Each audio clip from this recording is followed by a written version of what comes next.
नमस्कार फ्रेंड, मी राधिका तुमचं स्वागत करते माझ्या राधिका रेसिपी मराठीमध्ये। मी बनवणार आहे श्रावण घेवडा आणि मटार मिक्स भाजी अगदी सोप्या पद्धतीने। तुम्ही व्हिडिओ शेवटपर्यंत बघा। व्हिडिओ आवडल्यास व्हिडिओला लाईक आणि चॅनलला नक्की सबस्क्राइब करून घ्या। आता मी इथे मटार आणि श्रावण घेवडा घेतलेला आहे। श्रावण घेवड्याला फरसबीची पण म्हणतात, बीन्स पण म्हणतात, घेवडा पण म्हणतात। तुमच्या इकडे काय म्हणतात नक्की सांगा कमेंट मध्ये। आता इथे मी 200 ग्राम घेतलं। आता हे आपण धुवून घेऊया चांगलं स्वच्छ पाण्याने। आता मी इथे एकत्र दोन्ही पण स्वच्छ पाण्याने धुवून घेतलेले आहे। इथे मी भाजीमध्ये टाकायला एक टमाटा, एक कांदा चांगलं बारीक कापून घेतलेले आहे। चला तर आपण आता भाजी बनवायला सुरुवात करू। आता मी इथं गॅसवरती कढाई ठेवलेली आहे। कढाईमध्ये 2 पळ्या तेल टाकलं। तेलाला थोडंसं गरम होऊ देऊ। आता इथे तेल गरम झालेलं आहे। यामध्ये अर्धा चमचा मोहरी टाकू। कोणत्या पण भाजीला मोहरी टाकल्यावर मोहरी चांगली कडकडून द्यायची। इथे मोहरी आपली आता चांगली तडतडलेली आहे। यामध्येच आपण अर्धा चमचा जिरा टाकू।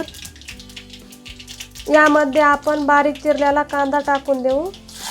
आता हा कांदा आपण चांगला परतून घेऊ। कमी गॅसवरतीच परतायचा कांदा। आता इथे आपला कांदा हलकासा लाल झालेला आहे। आता या कांद्यामध्ये आपण थोडेसे मसाले टाकू। आता मी इथे 1 चमचा काळा मसाला घेतला। 1 चमचा काश्मीरी लाल मिरची पावडर टाकते। 1 चमचा धना पावडर टाकते आणि 1 चमचा कांदा लसूण मसाला टाकते। आता यामध्ये थोडीशी हळद टाकते। आता हा मसाला आपण चांगला तेलामध्ये परतून घेऊ। आता इथे आपला मसाला तेलामध्ये चांगला परतलेला आहे। यामध्येच आपण बारीक चिरलेले टमाटे टाकून देऊ। आता हे टमाटे आपण मसाल्यामध्ये चांगले परतून घेऊ। आता मसाल्यामध्ये आपला टमाटा भी चांगला परतलेला आहे।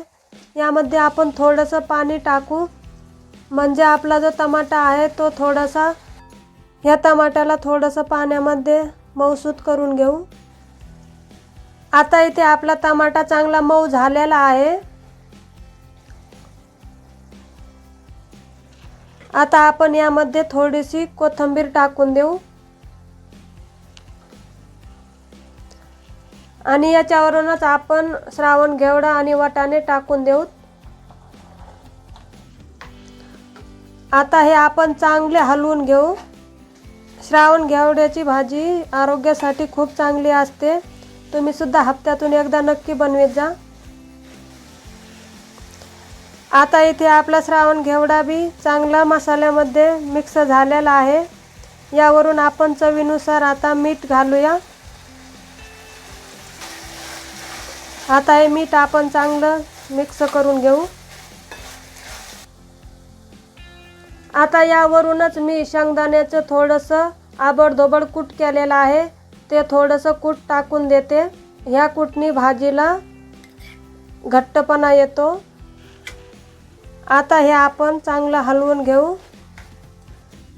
शेंगदाण्याचं कूट टाकल्यावर भाजीला खूप भारी चव येते।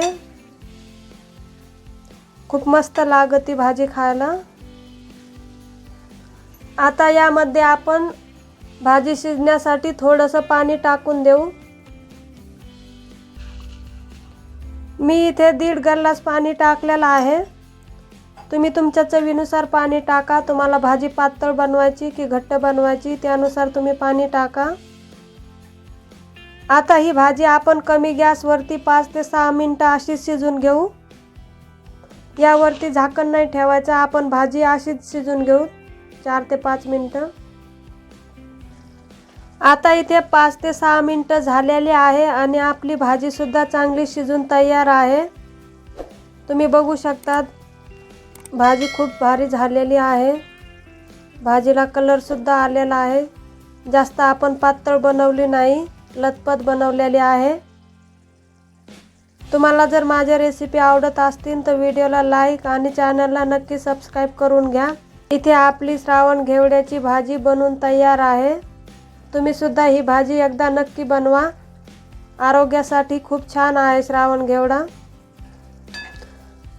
चला तर भेटूया असंच आता नवीन व्हिडिओमध्ये नवीन रेसिपी सोबत. तोपर्यंत बाय बाय.